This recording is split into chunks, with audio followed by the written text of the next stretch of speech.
السلام علیکم ورحمۃ اللہ وبرکاتہ۔ بسم اللہ والصلاة والسلام علی رسول اللہ، اما بعد۔ ایک بہن سوال پوچھتی ہیں کہ اگر ساس باہر سے کوئی کھانے پینے کی چیزیں لائے اور وہ گھر میں ہمیں نہ پوچھتی ہو تو کیا ہم ان کی وہ چیزیں ان کی اجازت کے بغیر استعمال کر سکتے ہیں، یا بغیر پوچھے ان چیزوں کو کھانا یہ چوری کے زمرے میں آئے گا؟ میری بہن، آپ نے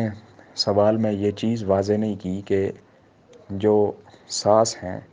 وہ اپنے پیسوں سے جو چیز خرید کر لا رہی ہیں وہ ان کے اپنے پیسوں کی ہوتی ہیں، یا پھر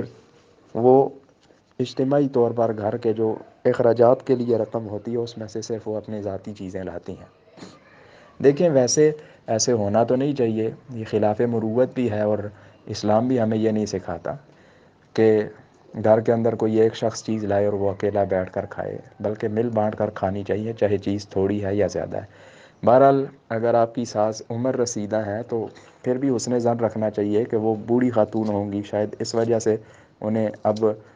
یہ بات سمجھ نہ آ رہی ہو، تو وہ شاید، کیونکہ بڑھاپے میں انسان کی کئی عادات بچوں کی طرح ہو جاتی ہیں، جس طرح بچے جو ہیں وہ زیادہ تر مل بانٹ کے نہیں کھاتے، اکیلے کھاتے ہیں، تو ہو سکتا ہے ان کے اندر کوئی اس طرح کی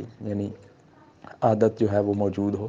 بہرحال اگر وہ جان بوجھ کر ایسا کرتی ہیں، ان کا سینس جو ہے وہ بالکل ٹھیک ہے، عقلی لحاظ سے ٹھیک ہے، تو پھر ظاہر سی بات ہے کہ کوئی نہ کوئی تو کمی کوتاہی ہوگی۔ کوئی بھی مرد یا کوئی بھی خاتون ایسے تو نہیں کسی کو دیے بغیر خود اکیلے تنہا بیٹھ کر کھائے، تو کوئی نہ کوئی ناراضگی آپ کی ان سے ہوگی، اسی لیے وہ آپ کو نہیں پوچھتی۔ تو یہ چیز یاد رکھیے گا کہ اگر وہ اپنے ذاتی پیسوں سے کھا رہی ہیں تو پھر آپ کا یہ قطعاً حق نہیں بنتا، لیکن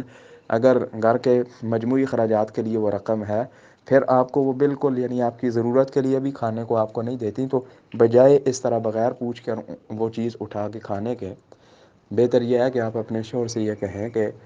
وہ اپنی والدہ کو سمجھائیں، کیونکہ کھانے پینے کی جو ضرورت کی چیزیں ہیں، خاص کر کہ جن کے اوپر ایک بیوی کا حق ہوتا ہے، بہو کا حق ہوتا ہے، تو وہ بھی اگر ساس نہ دے تو پھر بجائے آپس میں نوک جھوک اور لڑائی جھگڑا کرنے کے، گھر کا ماحول خراب کرنے کے، آپ اپنے شوہر کو اچھے طریقے کے ساتھ بتائیں، شکایت کی صورت میں نہ بتائیں، تاکہ آپ کے شوہر کو بھی برا نہ لگے کہ آپ ان کی والدہ کی برائی کر رہی ہیں، اچھے طریقے کے ساتھ اصلاح کی غرض سے، تاکہ آپ کے شوہر اپنی والدہ کو سمجھائیں کہ بہو کے ساتھ ایسے نہیں کیا جاتا، یہ بھی کسی کی بیٹی ہے، اس طرح اچھے طریقے کے ساتھ، بجائے یہ کہ گھر میں فتنہ فساد اور لڑائی جھگڑے والا ماحول پیدا کرنے کے، بہتر یہ ہے کہ کسی بھی مسئلے کو اچھے طریقے کے ساتھ سلجھا لیا جائے، تو یہ زیادہ بہتر ہے۔ ھذا ما عندی واللہ اعلم بالصواب، والسلام علیکم ورحمۃ اللہ وبرکاتہ۔